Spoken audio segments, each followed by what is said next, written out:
Sushupti means it is a dreamless state, but there are dimensions of consciousness that you're aware of.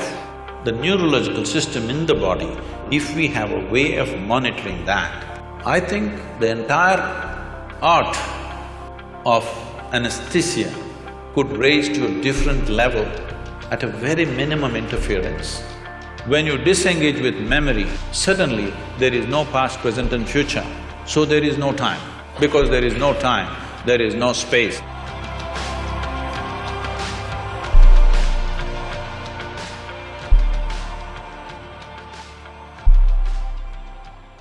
So I'll tell you why this started. 2 years ago, we were in a conversation with Sadhguru, and I asked him, we all know that anesthesia works, but we really don't know how it works, and can you shed some light on it? And he talked to me briefly, and then he said a statement which is, anesthesia, correct me if I'm wrong, Sadhguru, because sometimes I might be wrong, if I'm quoting you specifically, anesthesia cannot touch consciousness, it can only take away memory.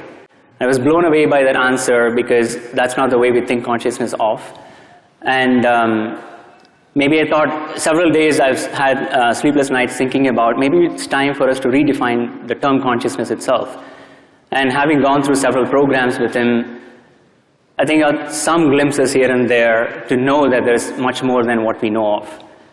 That's how this started. And so Emery, you are the one who has been doing a lot of work in this area, so you can probably start off telling me what we know now of how anesthesia actually causes loss of consciousness. Okay, so I'll start. And so again, it's a pleasure to share the stage with Sadhguru and with Nico.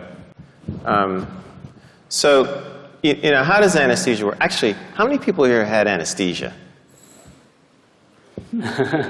Oh. Great topic, right? Yeah, right. A lot of clients out there. Exactly, right. All right, fantastic. So what happened to you?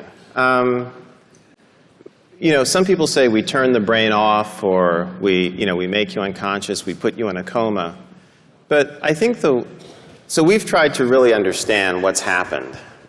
And we've done this by doing a number of studies in humans as well as in animals. And so I'll just give you the quick back-of-the-envelope way to think about it. When you take the anesthesia drugs, or when they're given to you by the anesthesiologist, the brain isn't turned off. You know, it's not like all of a sudden a switch flips. If you look at what happens to the brain, it's actually in a highly, highly dynamic state. It's really, the actual circuits in the brain are oscillating. They're creating waves. And to give you some sense of this, if you look at my hands like this, and they're oscillating now, this is the way your brain is in a normal state of, forgive me, consciousness, right? All right? All right? All right? As I understand it in my little limited way, all right? All right? But then what happens is the drugs take over the circuits, and now the circuits oscillate like this. And as long as you keep the drugs there, they're doing that. Now, what does that mean? It means that if this brain area was communicating with that brain area so that you could be conscious, it can no longer do that. When you turn the drugs off, the brain returns. As long as you keep the drugs on, it does this. It creates these oscillations. It's very much like this YouTube video, which I'm sure some of you have seen, where you have a bridge in Tacoma, Washington. I don't know if you've seen this, the bridge in Tacoma, Washington. And all of a sudden, you know, it starts to oscillate in a perfect sine wave, just like this. And no traffic can go across the bridge. It's the same thing that happens under anesthesia. And what happens is that these oscillations, because they're so strong, they take over the brain, they're not natural. And remember, one of the things that Bala mentioned was that after anesthesia, our brains often don't work the way they did beforehand. So now you can see if you've been in a state like this for 4 hours, 6 hours, 8 hours, and, you know, look, I got my AARP card about 12 years ago myself, so I'm in that category too, right? You know, you can understand why your brain may not work, right? So, and basically that's it. And what's good about that, what's good about what I'm telling you is that we as anesthesiologists can see this state. We can see it on the EEG of patients in the operating room. and we can use it to change the way we deliver our drugs. That's the practical implication of this. And then the other practical implication of it is that as we take anesthesia seriously, in other words, don't say, oh, we just give you drugs and you go away and you come back. As we take it seriously and study it, then we can start interacting with our neurology colleagues and make links between problems that they're working on. We can actually begin to have conversations with, distinguished individuals like Sadhguru, who can help us understand what is it we're actually doing on a deeper level. But if we haven't taken what we do seriously in terms of what's happening in the brain, we're not in that position. And that's where I'd like to think that we're trying to move the research now to, in other words, use anesthesia, the study of anesthesia, to help us connect with some of these deeper ideas about the brain, the mind, and also consciousness. Emery, do you have any thoughts on that? Do you have any thoughts on how we are doing? How we're connecting anesthesia to the... So what we work on as neurologists, or what I work on, is very related and very, very connected in that we're trying to understand how patients who lose consciousness because they've had a structural brain injury or a cardiac arrest or some other kind of problem can reestablish the process of a conscious state in a brain that's been injured, and what are the rules of the recovery, and what are the ways in which it can happen, and what are the limitations, and how do people get stuck along the way, and could we help them? And it turns out that there's a lot of variation. Sadhguru. Namaskaram. Dr. Brown and Dr. Schiff, highly accomplished doctors in their areas of proficiency, but I'm completely unschooled. So, because for me, the only way I know anything I know is from my own experience. So my language and my expression could be a bit abrasive, or if it seems abrasive, please pardon me because I'm nearly illiterate. So, this, first of all, the nature of the language that we are speaking, I'm talking about the English language. This language is very good for describing and defining external things, but is very limited when it comes to internal dimensions of many aspects of who we are. So, if we have to use yogic terminology for this, what you're referring to as consciousness is considered as jagruti, that means wakefulness. We do not consider wakefulness as consciousness. Wakefulness is the state of the body, wakefulness is the state of the mind, wakefulness is the state of the bioenergies within us, but that's not consciousness. What you're seeing as physical body, well, one thing I would like to clarify is, we do not look as brain as a very significant aspect, because we see intelligence is right across the system.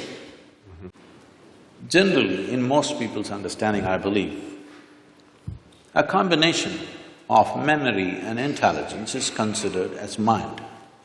Am I right on this? If you take this as a definition, it is a fact that every cell in our body carries millions of fold much more memory than the entire brain can carry. Because these cells in the body remember even what happened 1,000,000 years ago. It remembers the skin tone of your forefathers from 1,000,000 years, nothing has changed. It never gets confused. So what you can carry in the brain as conscious memory, what every cell or every DNA is carrying is phenomenally more.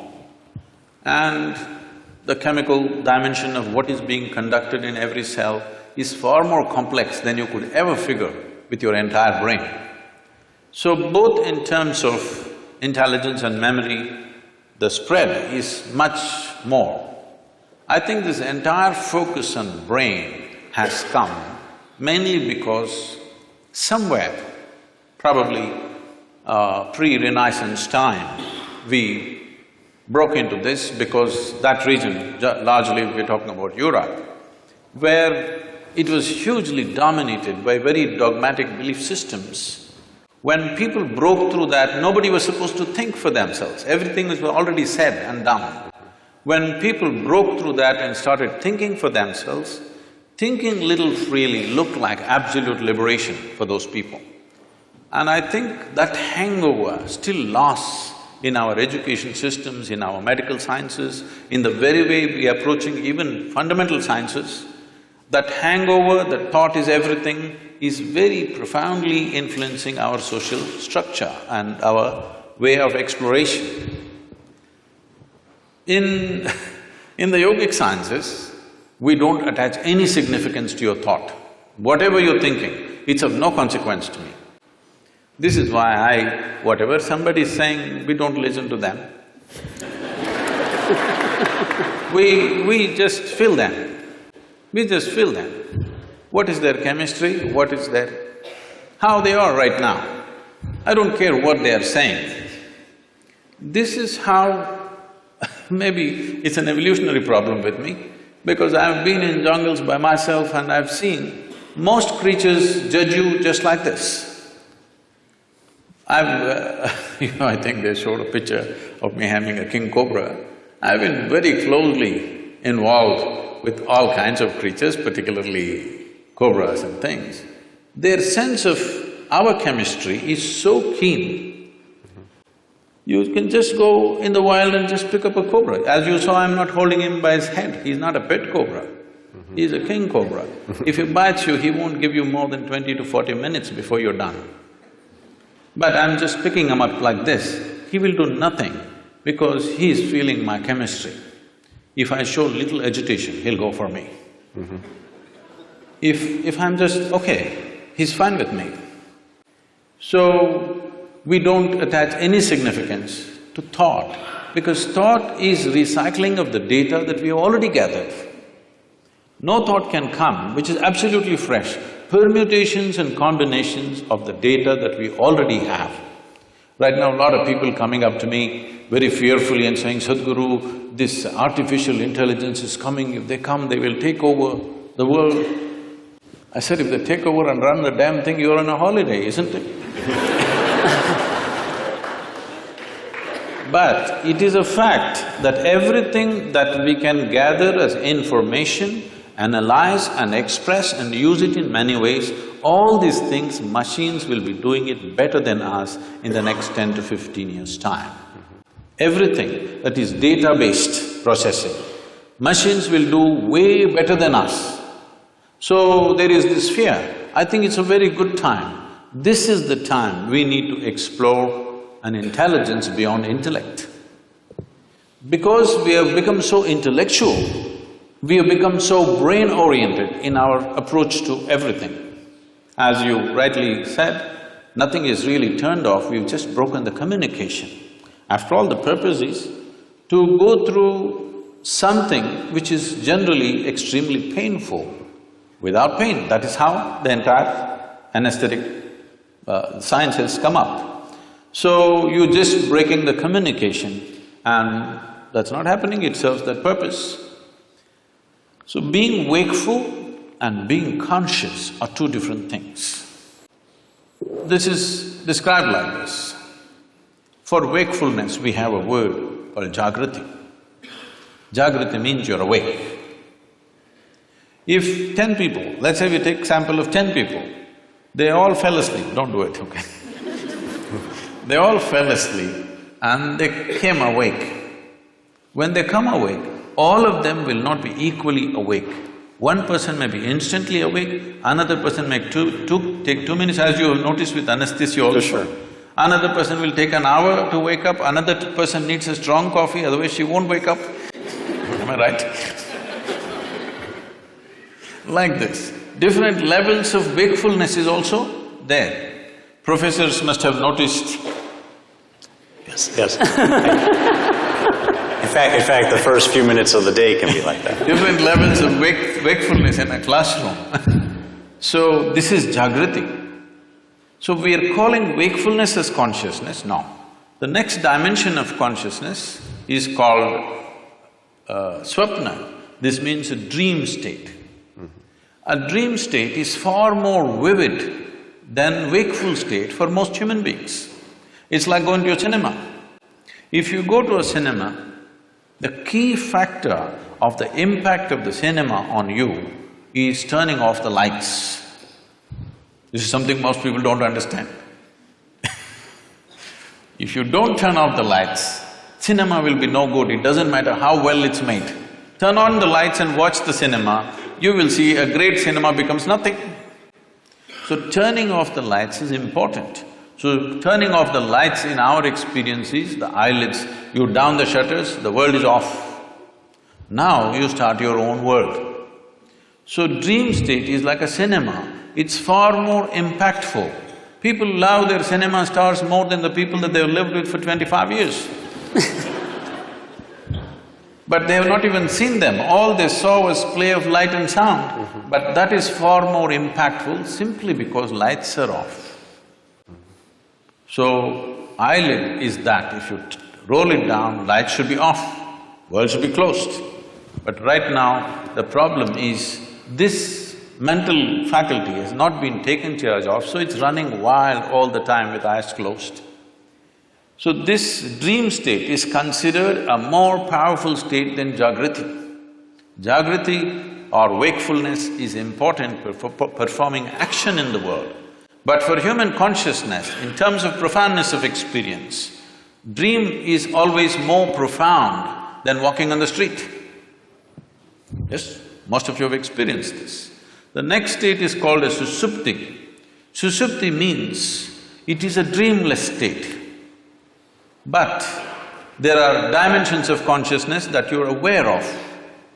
It's a totally dreamless sleep state, but you're aware. There is no picturization, there is no video running in your mind, there are no pictures, there are no people, there are no words, but you're conscious in your sleep. This is a very powerful state. If you really want to manifest something in your life, this is something to be explored. And the next one is called as Turya. This is consciousness, where there is no memory involved of any kind. Essentially in the yogic sciences, we are looking at consciousness as an intelligence beyond memory. If there is memory, memory is considered a boundary in the sense, this is one person, this is another person, simply because this embodies one kind of memory and that embodies another kind of memory. This has become one kind of person, this has become another kind of person.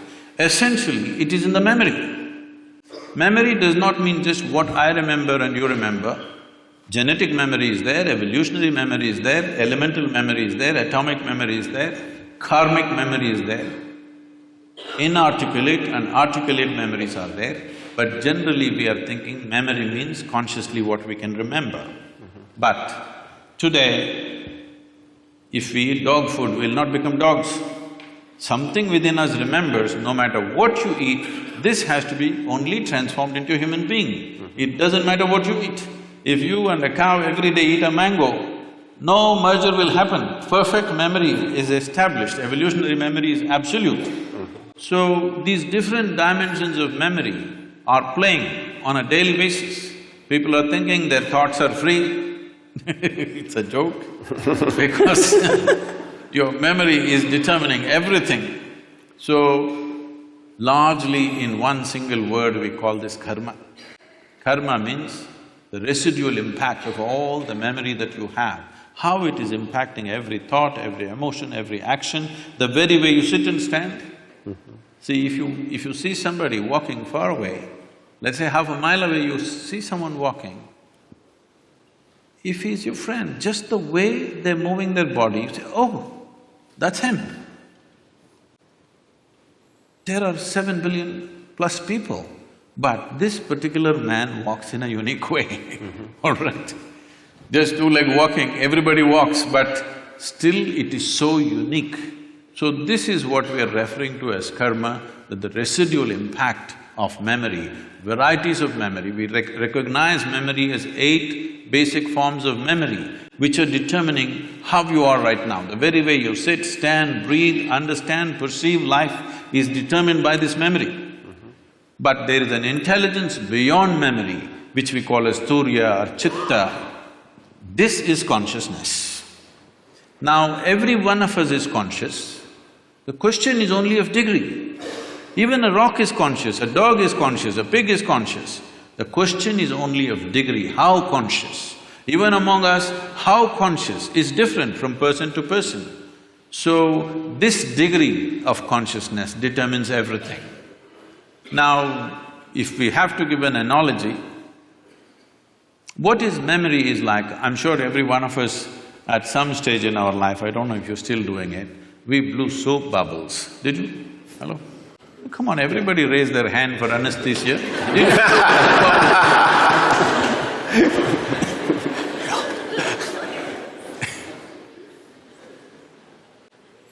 So, when you blow a soap bubble, the soap part of it, which is very little, just a tiny drop, the large part of it is air that it captures. So how big a bubble? When you were children, who can blow the biggest bubble was a big deal. And it's a certain amount of technique. Yeah, how you do it. Somebody blew this big bubble, somebody got only this much. So how big a bubble? This bubble is like this, the kind of soap and how it gathers is your memory. It forms it gives it a form. But when the memory bursts, there is no such thing as your air and my air. There is no such thing as your consciousness and my consciousness. There is something called as your body and my body. There is something called as your memory and my memory. There is something called as your intellect and my intellect. But there is nothing called as your consciousness and my consciousness. How much of it did you capture? How big is your bubble will determine the scale of your life. The scale and possibilities of your life are determined by how big a bubble did you blow. Okay.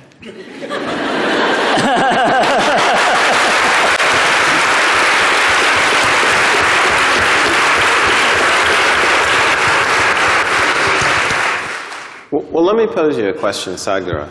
So, we can perhaps work as individuals to, now that I know I take away wakefulness and not consciousness, right? To move towards consciousness.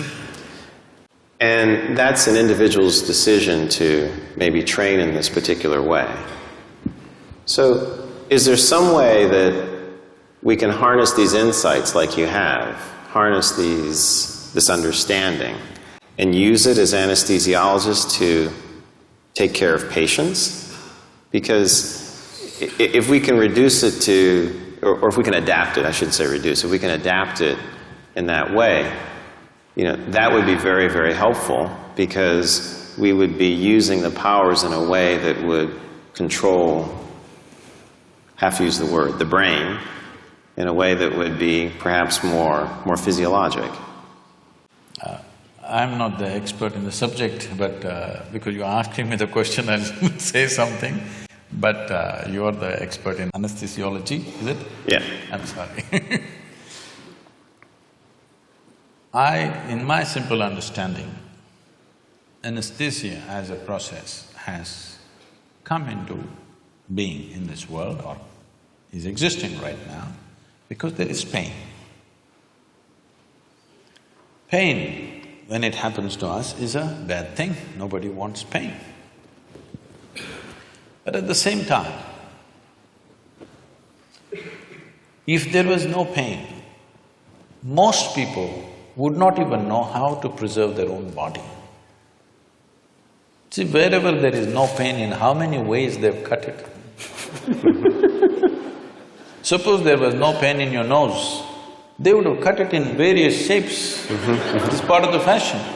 If there's no pain at all, believe me, they would have pulled out intestines and swing it on the street and go.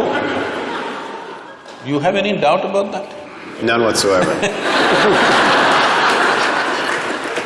So, essentially because there is pain in the body, and pain is a protective mechanism. Because most human beings still don't have the necessary intelligence even to preserve themselves. If there was no pain, even if a bicycle comes, people step back, don't think this is out of civilization. Consequence of pain. If there was no pain, even if a truck comes, they would just walk. Yes, they would. So, because of pain, so pain is essentially a protective mechanism for us. Without it, people wouldn't know how to stay alive, how to stay in one piece, they would have cut themselves into pieces. So, but sometimes, as what is called as a surgery, is in some way cutting people up. Sure. So it has become a necessity to cut someone. How to cut them? With minimum amount of disturbance to the system. That's the whole effort. So in this effort, as you said, essentially you're disengaging different parts of the brain. I don't know if it's an exact science or it's generally getting disengaged. Whichever way, is it getting effectively disengaged that people go through surgeries without even knowing what happened? When something major was done to them, their ribs were opened up and ribcage was opened up, heart was opened up, brain was opened up, they don't even know what happened. Very innocently, they wake up after a day or so, whatever amount of time. So this is anesthesia. How could we use… See, one dimension, because when we were speaking in the room, when you said, essentially, if I'm wrong, please correct me, you're monitoring the physiological systems of heartbeat, blood pressure and temperature and brain waves, whatever else, the physiological factors. If… I don't know if it's even a possibility, but if you find a way to monitor the neurological system, ignoring the physiological system completely. See, the concern may be the moment you put somebody on the table and start opening the body, the concern of a doctor or a surgeon may be that you don't want him dead on the table. So you're watching his heartbeat, you're watching his pulse and you're watching his all the other parameters. I understand and appreciate that concern, but instead of… okay, let's leave the physiological monitoring as it is, but if we have a way, I don't know if there is a way in the medical science, if we monitor the neurological system, not just the brain, the neurological system in the body, if we have a way of monitoring that, I think the entire art of anesthesia could raise to a different level at a very minimum interference. It could happen, because why I'm saying this is, there is something called as marma in yoga and also in what is called as kalari in South India. It's a certain form of martial art. Marma is a way of killing the pain completely at certain moments when we want to, just by touching certain parts of the body, handling body in a certain way. So essentially what we are doing is, the neurological system, we're shutting it off. And there is no pain at all. We can go ahead and do what we have to do, and only when we release it, the pain will come back. So, using that as a basis, I'm saying, if medical science has a way of monitoring the neurological impulse as it's happening, and if there is some way to introduce anesthetics in whatever form that you use, I don't know all the cocktails that are used, but if it is done properly, probably, I'm just guessing, I'm not an expert on this, probably with 2% or 3% of your medicine, you could still have the same effect on the patient.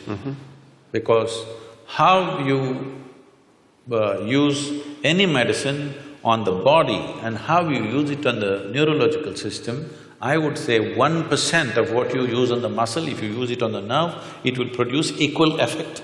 But it's interesting, because I think what you're saying has contact also with the work that we do in the recovery phase, and there are people now looking very carefully at cardiac and brain interactions, and they do signal some of these changes, and it's suggestive. I mean, that maybe more of the body could be engaged in the way we think and measure, and that makes a lot of sense to me, actually. Can I ask you another question? So I did a little reading about you, and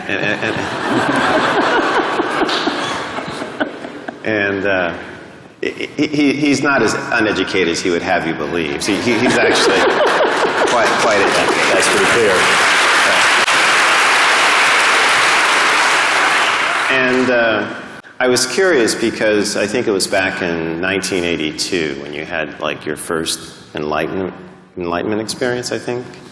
And there's a story here. So you mentioned how it seemed like only 10 or 15 minutes had gone by. But what had happened is that you'd been out in this state for like maybe 4 hours or so when you came to and looked at your watch. The analogy is this is what people under anesthesia report all the time. In other words, they have this sense that no time has passed. You were not around that day.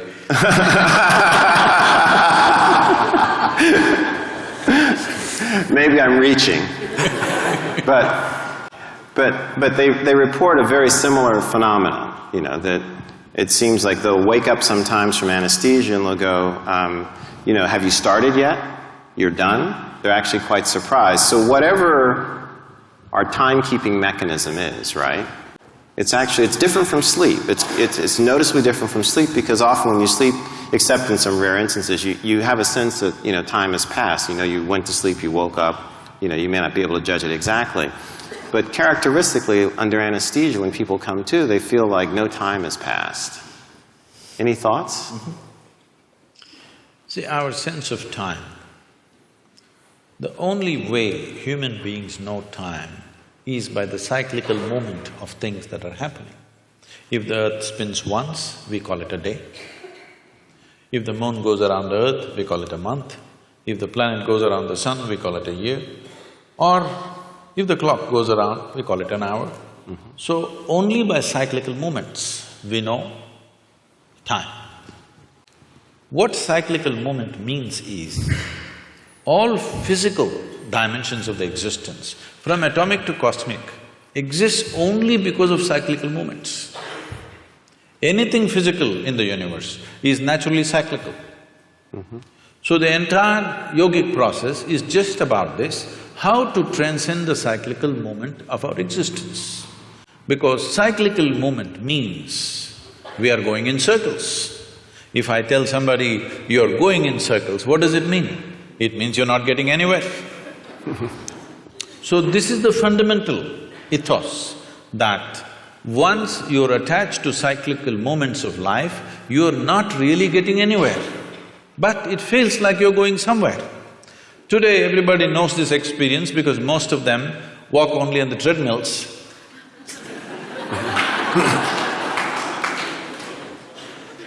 I was in conversation with Ed Bagley, who's an environmentalist, and he said, if somebody from another planet comes here, some aliens come here and see, we drive to the gymnasium and then cycle inside the gymnasium on a stationary bicycle, what will they think?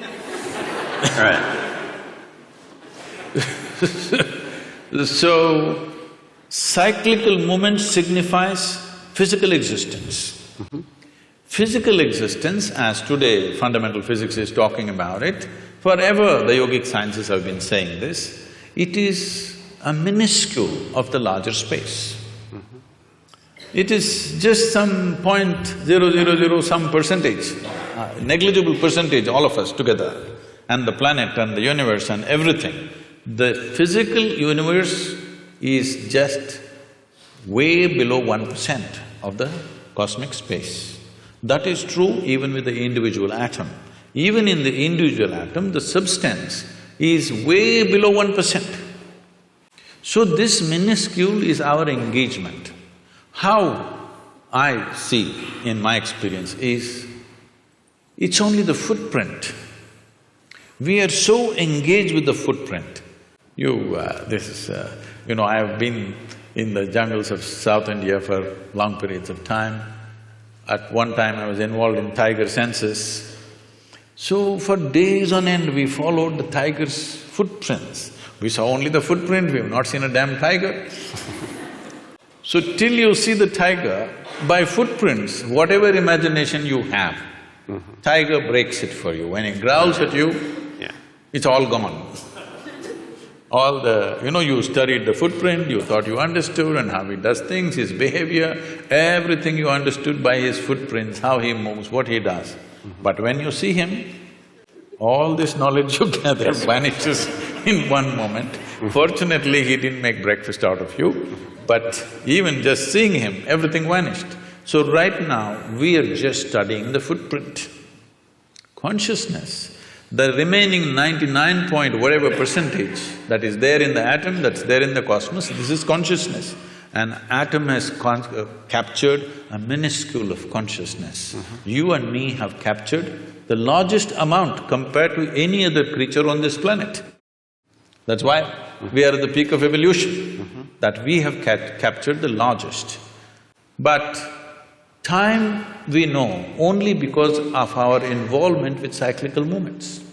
Once there is no cyclical movement, or in some way if you get disengaged with the physicality of your existence. When I say physicality, everything that is physical about you is accumulated over a period of time, isn't it? Sure. It's an accumulation. Now everything that's mental about you is also accumulated, the content, I'm saying. The framework may be there, but the content is all accumulated. What you accumulate cannot be you, isn't it? It can be yours, but it can never be you. So once there is a little disengagement with the physicality of what you have gathered, suddenly there's no sense of time nor space. What is now is then, what is then is now, what is here is there, what is there is here, everything gets like this. It's very beautifully expressed. The Adi Yogi, the first yogi, over 15,000 years ago, he said this. People, his disciples, squeezing him, asking, what is the nature of this existence? Where does the cosmos begin? Where does it end? He laughs at them and says, I can pack your cosmos into a mustard seed. Wow. So just make sure we understand. If I understand, the experience that you had that Emery's asking about, and perhaps the experience that might not be passed through in memory and language of the patient in anesthesia from this point of view, would be one in which it's outside of time, maybe interior, as it said in the video, but space has sort of a time-like aspect where present and future are in the same distance. Is that kind of a restatement in any way? This is this could seem contradictory to what is generally believed in fundamental physics. Modern physics is looking at space and time. The yogic sciences look at only time. There's only time, there is no space. Because there is time, there's a consequence of space. Okay. If there was no time, there would be no space. So time is the basic, not space. Space is an illusion that's been created because we are engaged with our physical natures. So if you disengage with your physical nature, suddenly there is no time, so there is no space. So suddenly what is here is there, what is there is here. People think something miraculous has happened, nothing miraculous happened. It is just that you kept your accumulations aside for a moment, that's all. What you accumulated and who you are sat separately. The very basic program, what we're teaching as inner engineering is just this. What we're training people for is, if they sit down here, body's here, what you call as your mind is somewhere else, what is you seems to be little away. Once there is a little space between you and your body, between you and your mind, suddenly there is no time. Once there is no time, there is no space, there is no possibility of space. This needs to be understood. We have a common word both for time and space. We call it kala. Kala means time. Kala also means emptiness. So emptiness means space. So this hall is empty, that means there is space here. We say when the hall is full, we say there is no space here, that's what we mean in a simplistic way. But the same word is employed both for time and space because space is bred by the time. If there is no time, there is no space. Right now we are understanding time as cyclical movements. So we are looking at time in two different dimensions, kala and mahakala, the greater time. The greater time has no cyclical movements. Cyclical movement is because of physical nature. Because of physical nature, there is time in terms of birth and death, in terms of initiation and expiry of everything that happens. Every atom, every electron, every proton, somewhere has an age. Even the very planets and the solar system and the sun has an age. Sometime it is begun and sometime it's going to end. Whether it's going to be a bang or it peters out is is something we can debate. Sure. But physicality is not perpetual. It begins and ends. Because of that, we are looking at time in that sense. But there is time beyond cyclical nature. This we call mahakala. Is there some logical way of explaining it? No. It is just that when you disengage with physical nature, which is the main purpose of yoga, because otherwise, when you engage with your physical nature, you engage with your memory.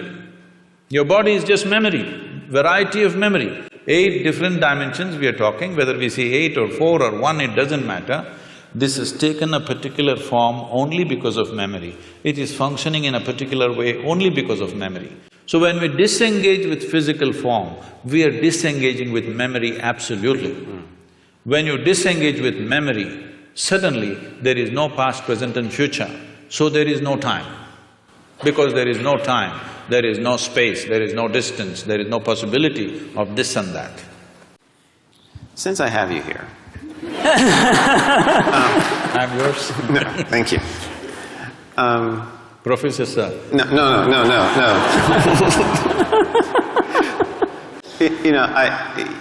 The world has a lot of problems, right?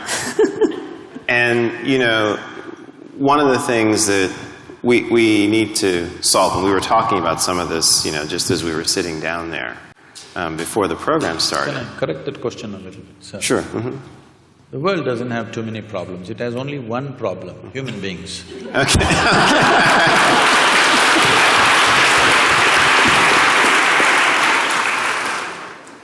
So if we could focus on that one issue. All right. What do we do? How do we use, the insights, the understanding, the enlightenment that you have to go after some of these issues? Because they're very real and they threaten us. See, by every definition that we have made, we have defined ourselves as the most intelligent creatures on the planet.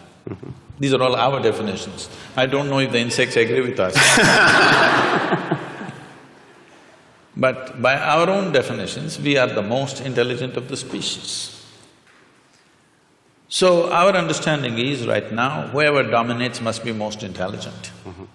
So for which we are paying a lot of price. Whoever is right now in domination, he is the most intelligent. If you go by that, we are the most intelligent. Maybe we are the most intellectual, yes, of all the creatures. But we are not the most intelligent, because we don't even know what to eat after these millions of years. Hello? Even now research is going on, what is the best thing to eat? If you put something in front of your dog, one sniff, he knows whether to eat or not to eat.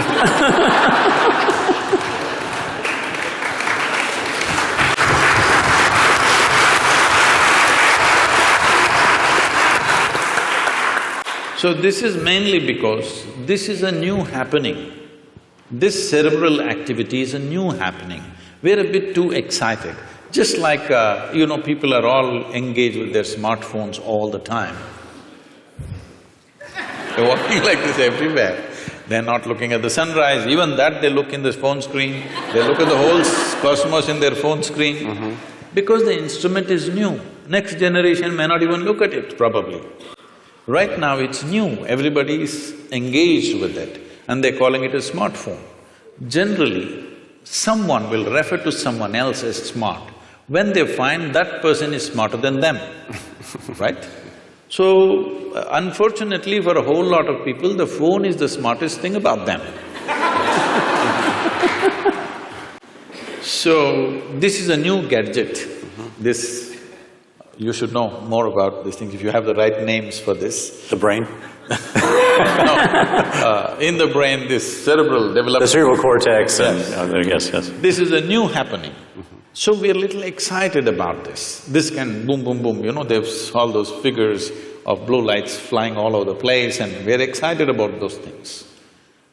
But fundamentally, intelligence always has been, all right? It might have found expression in the form of thought, which gave us the capability of language and many other arts and music and things. It gave us various capabilities, there's no question about that. So only a very few, very small percentage of people used it that way. Rest of the people are using their intellect just to freak the hell out of themselves. You're only handling injuries or you're also handling people going off? I only do neurology. Okay. I'm not board certified in psychiatry, if that's the question. If they're neurotic, you don't deal with them? Not trained for that. Okay. They all come not professionally trained for that. A lot of them come to me. You're lucky. So, this is essentially like you have a new gadget, but you have not read the user's manual. You're doing something with it. Human suffering that you see, human beings are suffering on various levels. As a doctor, you're probably seeing physical suffering in terms of ailments and surgeries and whatever they go through, injuries and stuff. But I'm seeing a different level of suffering. People who have no ailment to complain about, but they suffer deeply. People without any ailment suffer far more than people with ailments. At least if you have an ailment, you have a good excuse. Most people don't have an excuse, simply sitting, standing, they suffer. Everybody has found a reason. Why? Well, somebody is suffering because they are poor, they're suffering their poverty. You make them rich, they'll suffer the taxes. They're not educated, they couldn't get into the school, they will suffer. Get them into the school, you've seen them suffering here. To the best school, they will get in and suffer. They're not married, they suffer, get them married.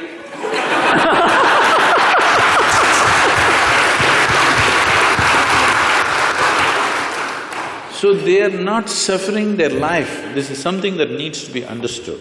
They are not suffering their life.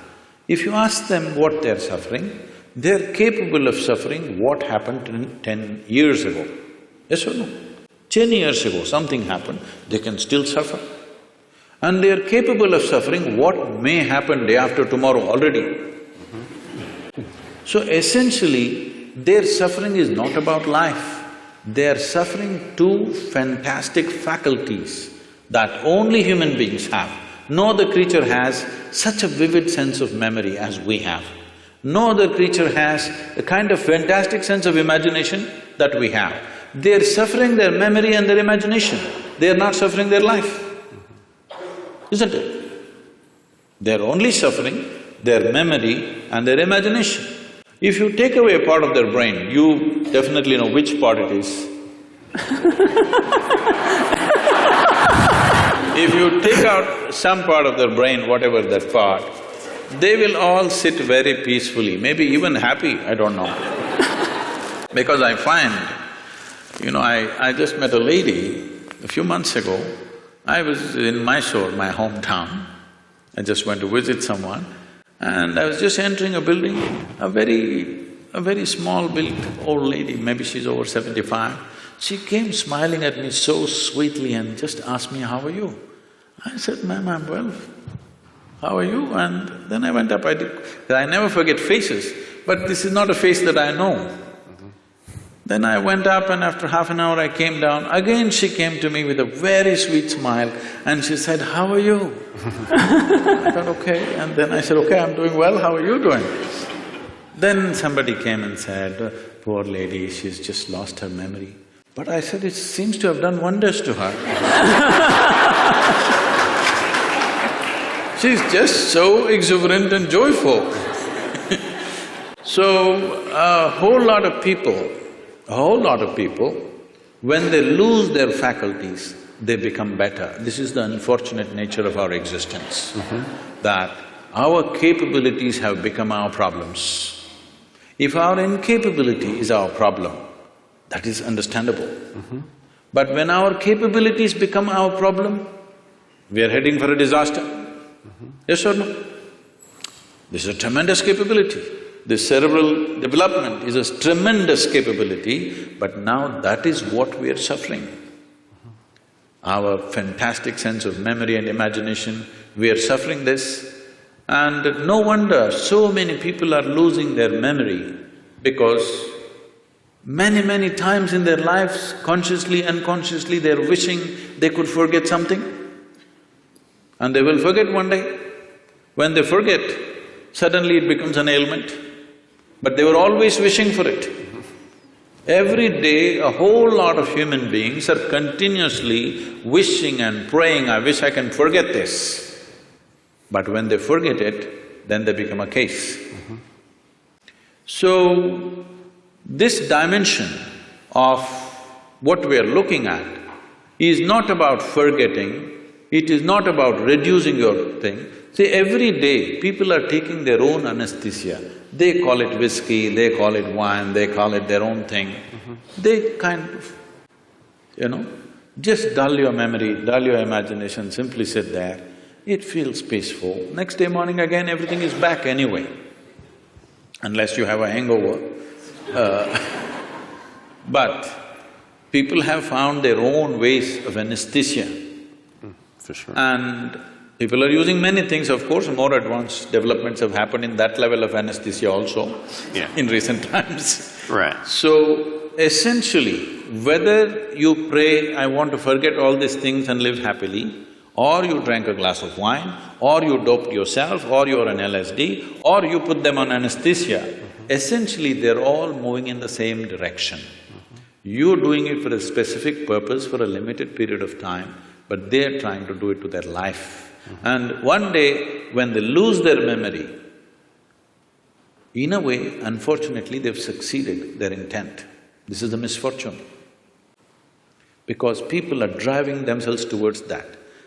People are trying to think, today in the world, people think there is something called as sanity and insanity. There's no real line there. It's a line that you manage by yourself, with your own discipline and your own perception. Is there really a line called sanity and insanity? Tell me. Is there?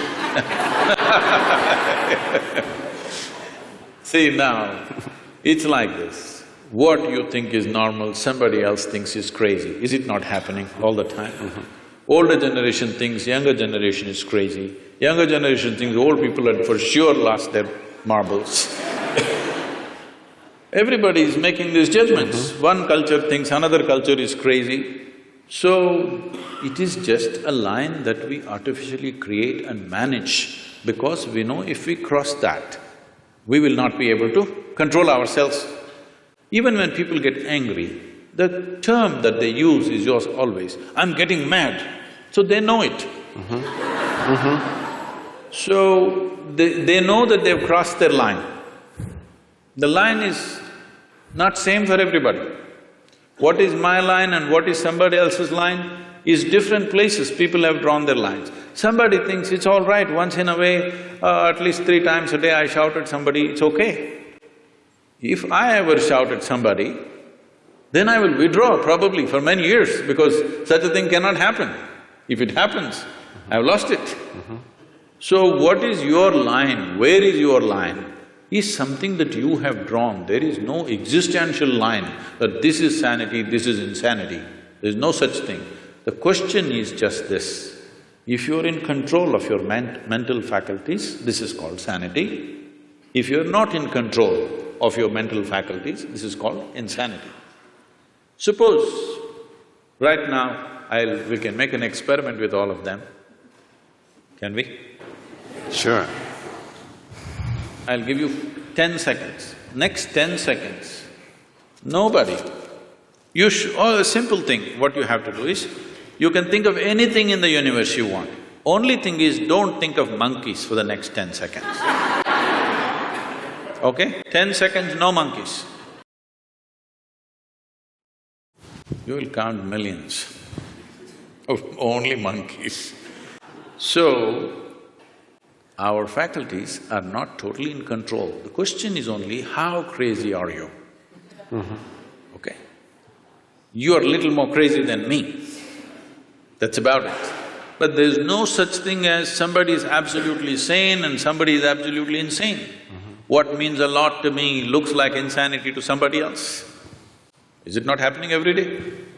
What means a world to you, somebody else thinks this is insanity. What means a world to them, you may think it's insanity. All kinds of things are being done in the world and it looks perfectly normal for that person, it's only others who are making this judgment that he is insane. Only thing is, if what is out of control goes to a point where it causes active harm to himself or to people around him, then we are diagnosing him as totally insane. But there has to be some sort of agreement, and I'll just call it that, so that we can have a functional social structure, right? So, you're saying sanity is a social thing? I'm asking, I'm afraid to assert here. It is so. See, even in terms of sanity and insanity, what is crime and what is not, is a social thing, isn't it? Right. It's a very social thing. So when we're talking about social things keep on evolving from generation to generation, it keeps changing. What you thought was wrong has become right, what you thought was right has become wrong.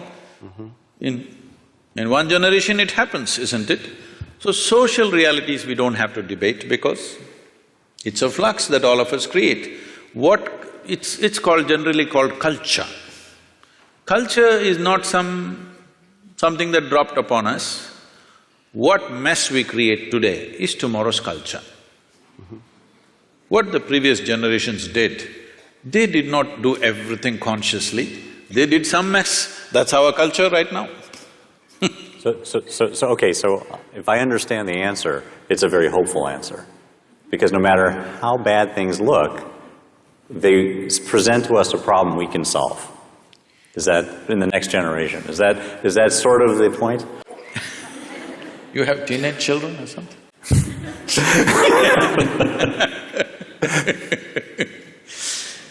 I'm not trying to define that. All I'm saying is do what you want, you cannot define this because as you said, it's a social process. Social process, today we are democratic countries, so it's decided by the majority as to what is right. What majority decides may not always be a perfect solution, but we have agreed that if the majority says this, we do that, right or wrong. Works or doesn't work, we do just that when the majority says that, at least with certain aspects of life. With certain other aspects, we have retained the authority in some kind of experts. Let's say in anesthesiology, if you say something, maybe that's the right thing.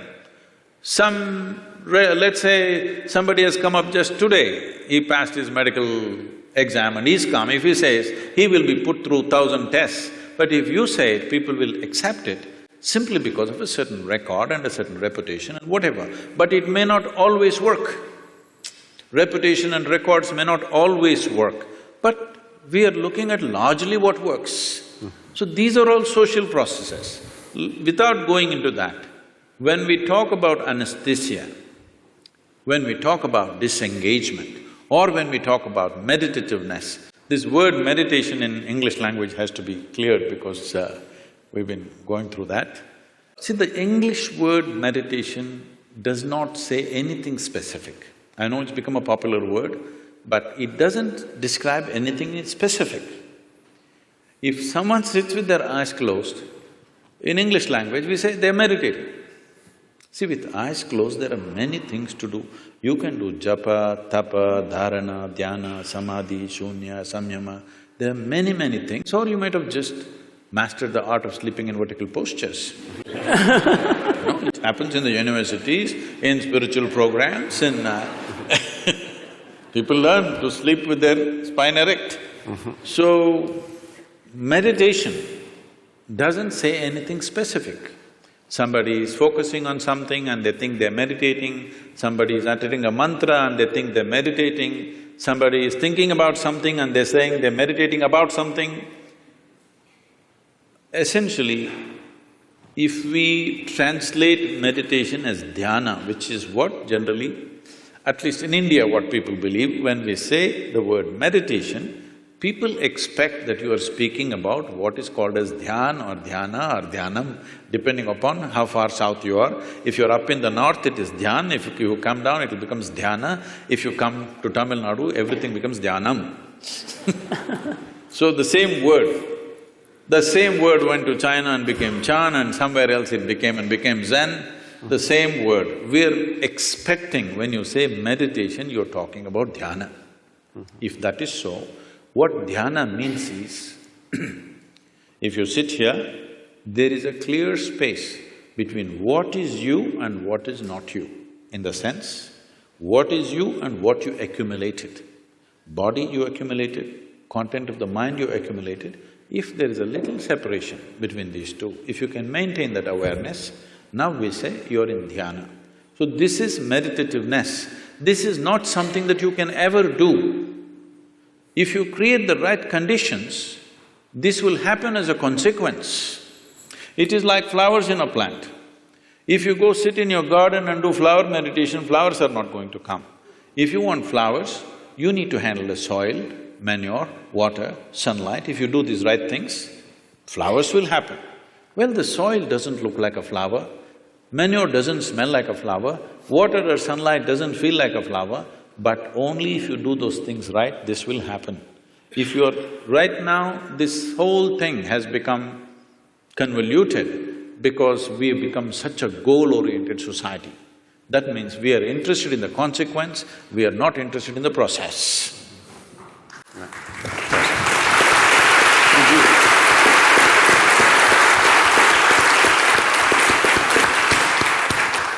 So we have… we'll move on to the question and answers for the audience and also the researchers here. We began this conversation with a discussion of levels of consciousness of… maybe I'm taking us down to a lower level that befits my character.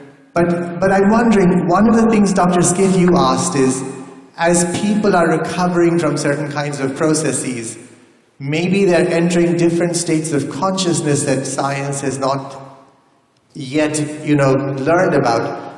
I'm wondering if that theory is necessary, because we know about the plasticity of the brain. I think Baki Rita, is that the gentleman who talks about plasticity of the brain and extraordinary things that the brain can do to recover functions in different parts as it's damaged. That's one, and maybe that's a more technical question. I have a larger question for Sadhguru. You spoke very eloquently about memory, intellection, asking us to put those aside.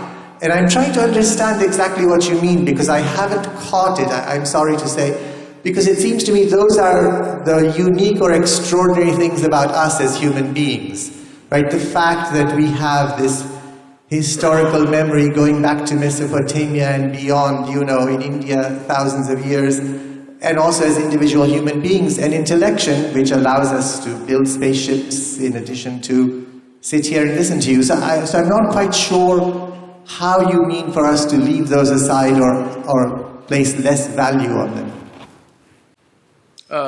I did not talk about devaluing them or leaving them aside. What do you think? Is this planet round or flat? I suspect it's quite round. Really? You suspect it's round? You're not sure? No, yes, I'm sure. It is round, in fact. In fact, I think that is how matter has to collect around gravity. No, don't go there. Gravity is another thing. But today we know it is round. Though, if I walk up and down this place, in my experience it feels flat. But we know it is round. We debated this for thousands of years, all right? But we couldn't figure it. But it became very clear to us only when we took off. We created some distance from the planet. You flew up there and looked, very clearly it looked round. You went and stood on the moon and looked round, 100% it's clear it's round. So what gave you this clarity is the distance. When you were in it, you thought any number of ways but you couldn't figure it. But the moment you had distance, you had clarity. So only in that context I said, you must know how to keep your accumulations aside. If you're carrying a bag, when you don't need it, you must be able to keep it aside. If all the time if you carry it, it'll become a torturous process. That's what is happening to people. Nothing wrong with your mind. It's just that all the time it's on and it's becoming torturous. Not knowing how to do, they're sozzling it out with alcohol or drug or something else. Essentially, they are unable to bear the activity of their own mind, isn't it? If they could keep this bag aside for some time, all we have accumulated, it would be nice. You won't lose it, because nobody's going to pick it up and go. It's there for you, but once there is a little distance, you have an absolute understanding of the nature of what it is, only then you can handle it the way you want. Right now, you're handling both your body and mind accidentally, accidentally. When you do things accidentally, anxiety is normal, and that's what is happening. Because everything is accidental. Because there's no clarity about anything. Because the nature of intellect is such. If I ask you, would you like your intellect to be sharp or blunt? You must choose right now, I'm going to bless you. Sharp or blunt? Sharp. Sharp. So you understand, intellect is a cutting instrument. It's like a knife. The sharper, the better. If somebody is very sharp, you will say, oh, he's a razor sharp. Intellect, very sharp. So cutting instrument. Cutting instrument can be used for dissection. With dissection, we know many things. Did you do science in your high school? You cut open that frog and saw how the heart was pulsing. The frog didn't think much about it, that's another matter. But you came to know so many things in this world. Slicing a human body, slicing a flower, slicing an atom, we discovered so many things. But is this a complete way of knowing? Can I know you by dissecting you fully? Is it possible? Maybe I will know you better by including you, by engaging you, rather than dissecting you. By dissecting you, I may know your heart, liver, kidney and spleen, but I will not know anything about you. Only by inclusion I know. So, you're using a cutting instrument, or let's say you take your knife and try to sew your clothes, you will have tatters. So this is what is happening with approaching everything intellectually. Everything is going into tatters. We are trying to sew with a knife, it's not going to work. There are other dimensions of intelligence. In the yogic way of looking at things, we look at human intelligence as 16 parts. Out of the 16 parts, to make it simpler, we can make it into 4 categories. It's called buddhi, ahankara, manas and chitta. Buddhi means the intellect, it's the front end. This is essentially a survival kit. Without your discriminatory intellect, you wouldn't be able to survive on this planet. You have to discriminate.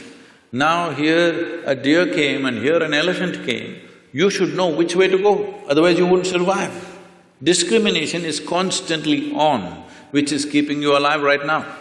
Otherwise you wouldn't know whether to walk into whether to walk on the sidewalk or in the middle of the road, you wouldn't know. So there is a discriminatory process which is keeping you alive. It's a survival instrument. Without it, you cannot function. How does this survival instrument function? What is its nature? We will not go too much into that. because they're timekeepers. But it is something that everybody knows. The next dimension is called ahankara. Ahankara means identity. What kind of identity you fix, that is how your intellect will work. Right now you sit here and say, I'm an American. This thinks and acts like an American all the time. Or I say, I'm an Indian. It thinks and acts like an Indian. In India, there's a classic thing happening in our own generation. It was all one nation. Somebody drew a line and said, this is India, this is Pakistan. Suddenly, some line that somebody drew and nobody knows where exactly the damn line is, still the dispute is going on. All right? But suddenly, if you're on this side, you have one kind of emotion and thought, if you're on that side, you have a completely different emotion and thought. Just a piece of cloth, I mean a flag, if you look at it, tears will come to you. People are willing to live for it and die for it, all right? So that is how it is, identity. The moment you identify with something, your intellect serves that identity always. If you say, I'm a man, it always functions as a man. If you say, I'm a woman, it functions that way. If I say I'm this or that or whatever, race, religion, nationality, anything, the moment you identify with something, your intellect is striving only to protect that identity and support that. That's how your intellect is functioning. In modern societies, we've done nothing about this. People are getting identified with football clubs. They're nations by themselves. Yes? Oh, yeah. Football club is a nation by itself. People are willing to fight for it and die for it.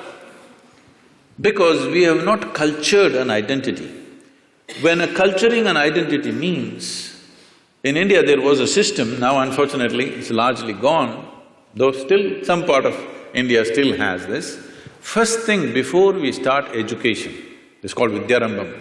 Before you start education, the first thing is, you must take an universal identity, cosmic identity. Only then education is given to you, because education is empowerment. You should never empower a limited identity.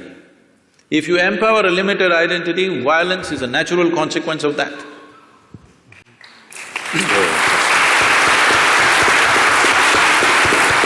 So, just tell me, what is it that we are fighting for on this planet?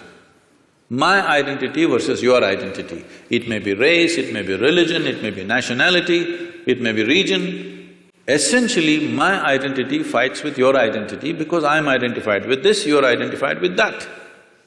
So, before you empower a human being with education and knowledge, first thing is you must fix a cosmic identity for that person. This used to be called as Aham Brahmasmi. First thing is a child must say, my identity is cosmic. I belong to the cosmos, not to these parents who are sitting with me right now. I love them, they have nurtured me, but my identity is cosmic. The child has to utter this.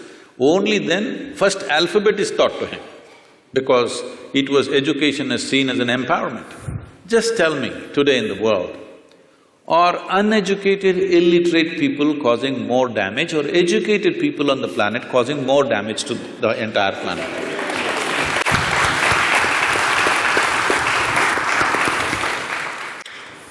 So, it is just unfortunately, empowerment is happening without fixing the identity. With my limited identity, if I study all kinds of nuclear science, what am I going to do? I'm going to bomb you, that's all I'm going to do to you. What else will I do to you? That's all I will do to you because this is my identity. You stand against me, suddenly I have to do something about that. So whatever capability I have, I'm going to use it. That's what is happening. So identities have not at all been worked at, that's a big problem. But intellect functions according to your identity. If we have to continue the analogy, intellect is like a knife. Is a knife, suppose we don't give a knife to a child's hand, why? Knife is not dangerous. Child's hand is not steady, that is the problem, isn't it? You are in the surgery rooms all the time. Tell me on this planet, are knives taking more lives or making more lives? Hello? Really, it's taking more lives? Are you a surgeon? It is making more lives, both in the kitchen and the surgery table, it's making many lives. Here and there in an irresponsible hand, it's taking a life, isn't it? Sure. Knife is not dangerous, it is the hand, it is the identity which makes the knife dangerous. If there is no knife, just with the hand we will kill. Yes or no? Sure. So the third dimension of intelligence is called as manas. This manas is the silo of memory, which we were talking about, 8 different dimensions of memory: elemental memory, atomic memory, evolutionary memory, genetic memory, karmic memory, inarticulate memory, articulate memory and conscious memory. 8 dimensions of memory, everything that's happened from the beginning of creation here on this planet, from amoeba to now, everything, the memory of it is there in the body in some form. And every day you're using this memory in an unconscious way. You're using this memory, otherwise if you forget one day, suddenly you may start going like a reptile. No, it remembers the entire evolutionary process. And do not underestimate this, now that you also said the planet is round. A simple thing with 2 legs, to walk on a damn round planet which is spinning, is not an easy thing. Do you know how much is involved? The physics of it is very super complex. Those of you who are on binges of alcohol, you understand how difficult it is to walk on a round planet. Or if you have a vertigo or something, then you understand. Because it's a very complex process to walk on a round planet which is spinning. But we are doing it effortlessly because of this evolution. It's not a simple thing. Moving from 4 legs to 2 legs is not a small development. A whole lot of neurological development has happened. Only because of that we are able to walk on 2 legs. So now this memory is acting all the time, and the access point is the identity. How you are identified, that is how you choose the memory. Whatever kind of memory, both of us may have same kind of memory, but if I am identified one way and he is identified another way, we will choose memory differently, organize memory differently and act differently. For the same education, aren't people going different ways? In the same house, 2 children are born, same genetics, same food, same school, are they not going in like this? Because depends on what kind of identity one has chosen. This disciplining or setting a limitless identity, not a small limited identity, must happen at an early age. If this doesn't happen, our intelligence will work against us. That's what is happening in the world today. The 4th dimension of intelligence is called chitta.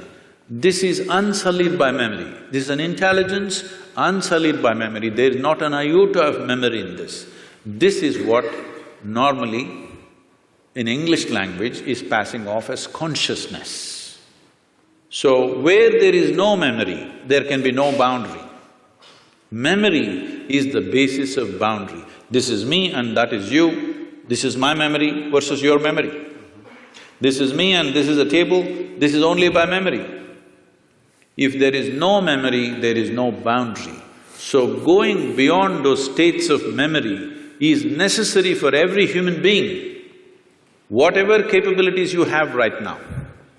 Because of our explorations, our knowledge, our science, our technologies, well, this is what is eating up the very basis of our life also, isn't it so? The planet is going away. We have no solution for that, but we're going on simply because we have explored bits and pieces without grasping the entire dimension of what it is.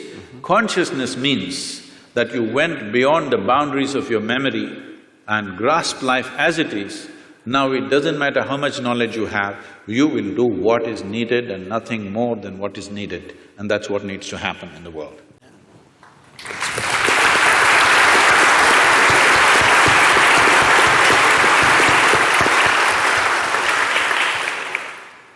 So I want to hear about your thoughts on near-life-death experience. A lot of people have, in surgery, said that, middle of the surgery they could come out and see what's happening, see the conversation, what the doctor is doing. So just a thought, do people really die at the time, or they reach some moksha or heaven, come back? Near Just want to death? hear- You mean near death? Yes, You near said death near experience. life, so I was wondering what. So when I saw you, I saw life, that near-death experience.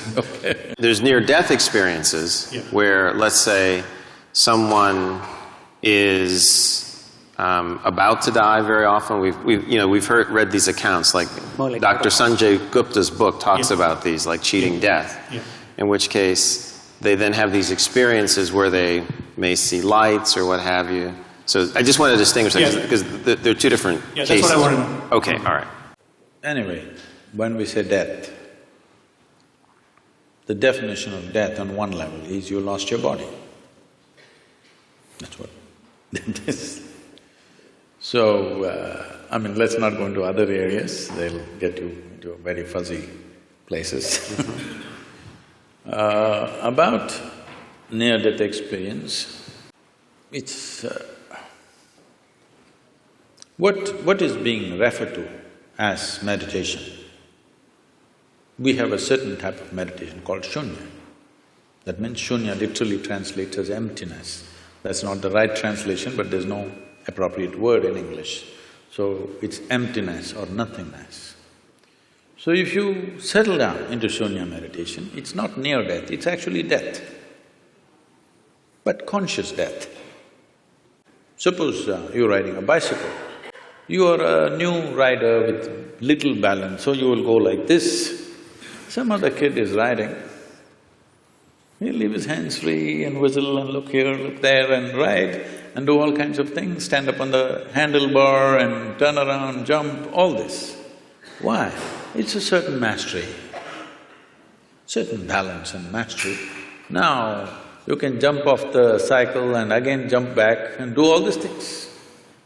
Similarly with your body, if you have a certain amount of mastery, you can jump off and jump back quite effortlessly. Now it is happening accidentally because of some medication, or for many people during 60s, 70s, the LSD time, there were a whole lot of people talking about this thing, sir, it's your time. It was your time. Oh, okay. Metaphorically. So, a whole lot of people talking about this, and it really happened to them. It's not that they were imagining things, it actually happened to many of them. But it was also because it was hallucinatory. Nobody knows whether it's this or that. There's no way to for sure say it actually happened to them or not. But I've met many people of those times who genuinely experienced things with which their lives got transformed in many different ways. In a crazy way, but suddenly everything about them changed simply because somewhere they perceived this… you can yo-yo this body a little bit if you wish, it's not a permanent thing. Just that little awareness changed the way they perceive life and they behave and they do things in their life.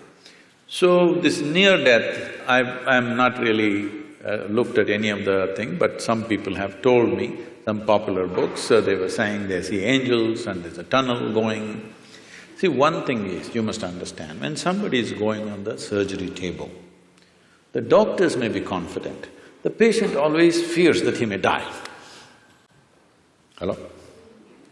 Doctors may be confident, they know the case, they know what they're doing, 99% of the time they're confident what they're doing. But the patient, once he closes his eyes and hands over his life to somebody, he always fears what will happen. So every small thing he thinks is death.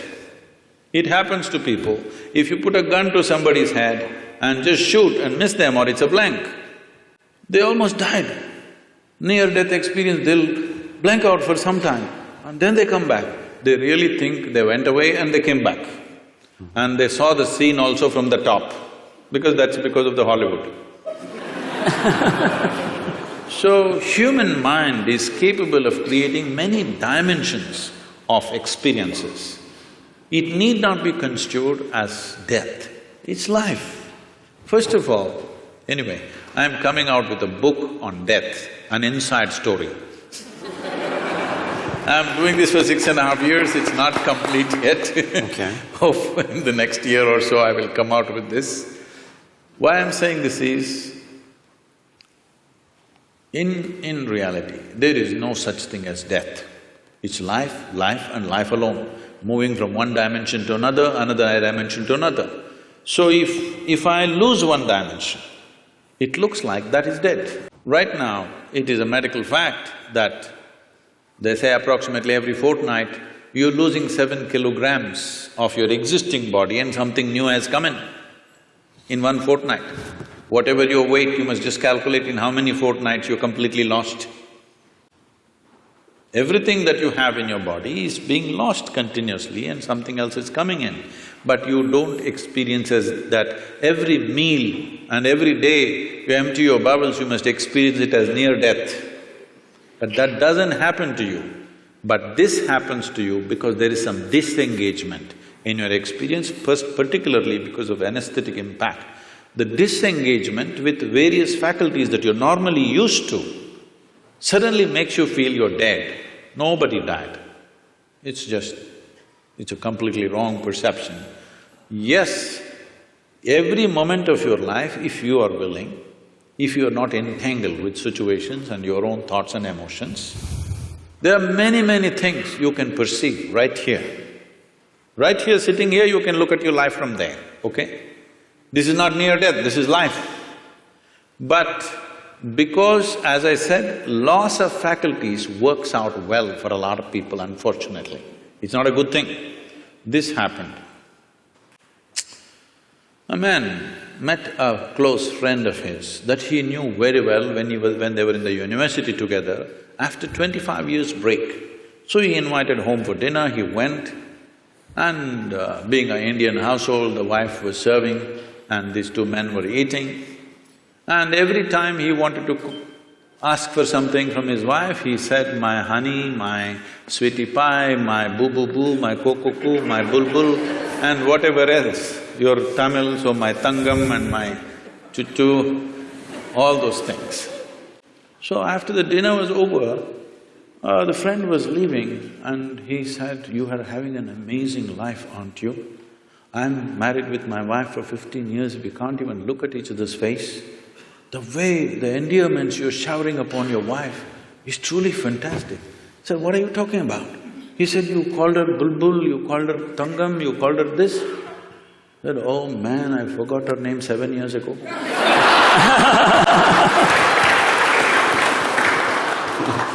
Loss of faculties, unfortunately, work very well for a lot of people because they're suffering their faculties. The greatest faculties that have come to us after millions of years of evolution, unfortunately we suffer because we have not read the user's manual.